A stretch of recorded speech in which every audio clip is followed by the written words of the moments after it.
Kyle Larson is about to make history. With the checkered flag in sight, he's on the verge of becoming the third winningest driver for Hendrick Motorsports, trailing only NASCAR legends Jeff Gordon and Jimmie Johnson. It's been a dominant weekend so far, 2/3 of a clean sweep already secured. And now, as he storms through Turn 4 for the final time at Homestead-Miami Speedway, the moment is his. Kyle Larson takes the checkered flag. "Hell yeah, baby! Let's go!" Larson shouts over the radio, the raw emotion pouring through his voice. "Hell yeah, baby! Let's go! Yeah, guys! Holy never give up, guys! Let's go!" His team erupts in celebration. "What a drive, Larson! One heck of a drive. I'm so proud of you." "One heck of a drive, Larson. One heck of a drive. I'm so proud of you." The victory wasn't just another win. It was a statement, a moment that left fans breathless and proved once again why Larson is one of the best in the business. Kyle Larson about to become the third winningest driver for Hendrick Motorsports, behind Jeff Gordon and Jimmie Johnson.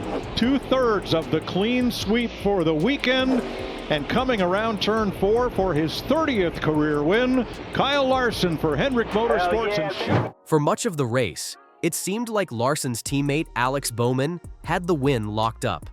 With just 7 laps remaining, Bowman was in control, leading the pack and looking poised for his first victory of the season.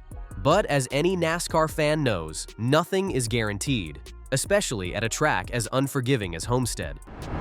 Coming off Turn 4, Bowman made a critical mistake, brushing the wall just enough to slow him down. And that was all the opening Larson needed. He seized the moment, shot past his teammate, and never looked back. The Straight Talk Wireless 400 instantly became a classic. A race that reminded everyone why NASCAR is one of the most unpredictable and thrilling motorsports in the world. Jeff Gordon, Hendrick Motorsports vice chairman and a 4-time Cup Series champion, had a front-row seat to the action. From his spot on Bowman's pit box, he broke down those final moments. "You just can't ever count out Kyle Larson," Gordon explained, "especially at a place like this. Some guys start to struggle late in the race, their cars start to fall off. But Kyle? His car just doesn't fade when he's up on that fence. He thrives in these situations." For Bowman, the pain of letting victory slip through his fingers was evident. "Did I choke? Yeah. I burned my stuff up trying to hold him off," Bowman admitted after the race. "I saw the number 100, 5 coming and tried to move around to block him, but I just ended up hitting the wall too hard. That bent something, and after that, I had no right front feel." He shook his head in frustration. "Man, I hate it for this Ally 48 team. They deserved that win." Despite his heartbreak, Bowman still had a strong performance, starting from the pole, leading 43 laps, and battling up front all day. He ultimately finished second, with Bubba Wallace, Chase Briscoe, and Denny Hamlin rounding out the top 5. But let's talk about what made Larson's victory even more remarkable. He didn't just cruise to the win, he fought for it. Starting from the 14th position, Larson had to claw his way through the field. And just when things were looking up, a pit road incident nearly derailed his race entirely. On lap 135, disaster struck.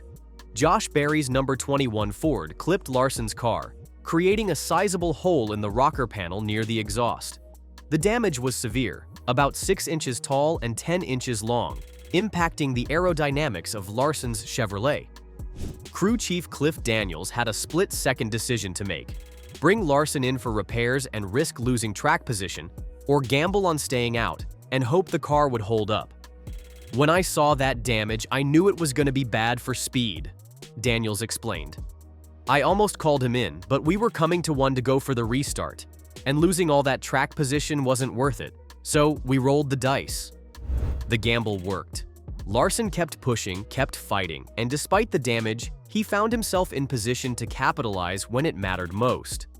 Beyond the Cup Series victory, there was something even bigger on the line for Larson this weekend: the rare and elusive NASCAR triple-header sweep. Coming into Sunday, he had already won the Craftsman truck race on Friday. Then on Saturday, he dominated the Xfinity Series race, leading 132 of 201 laps before finishing fourth. One more win, and he would have joined Kyle Busch as the only drivers in NASCAR history to sweep all 3 National Series races in a single weekend. Busch pulled off the feat twice at Bristol, once in 2010 and again in 2017. And Larson? He came heartbreakingly close. You want that for him, Jeff Gordon admitted, especially at a track like this, where he's so good. But it just goes to show you how tough it is to pull off.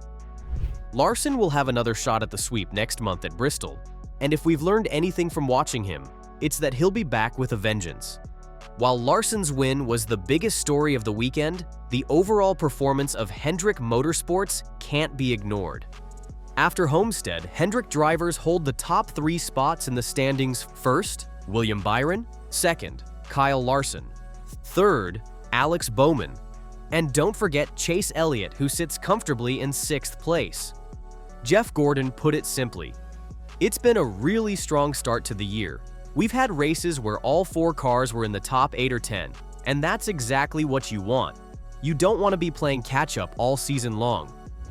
But even in the midst of success, Larson isn't getting ahead of himself. "I don't think any of us are the best car right now," Larson said. "There's still a lot of work to do. We just have to keep improving every week." While Hendrick was celebrating, Ryan Blaney was facing another crushing setback. The defending 2023 Cup Series champion had led a race-high 124 laps and won Stage 1, looking like a serious contender for the win. But with just 60 laps to go, disaster struck. His engine suddenly failed. "No warning," Blaney said. "It just laid over when I went full throttle." And that was all she wrote. Thick smoke billowed from his number 12 Ford, forcing a lengthy cleanup.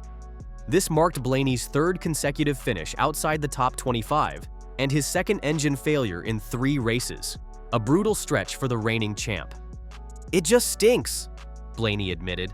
"We were going to have a heck of a battle with Bubba and Kyle at the end, but it didn't work out for us. We'll keep our heads up and move on." As NASCAR heads into the next race, the biggest questions remain. Can Larson continue his momentum and chase a 2nd championship?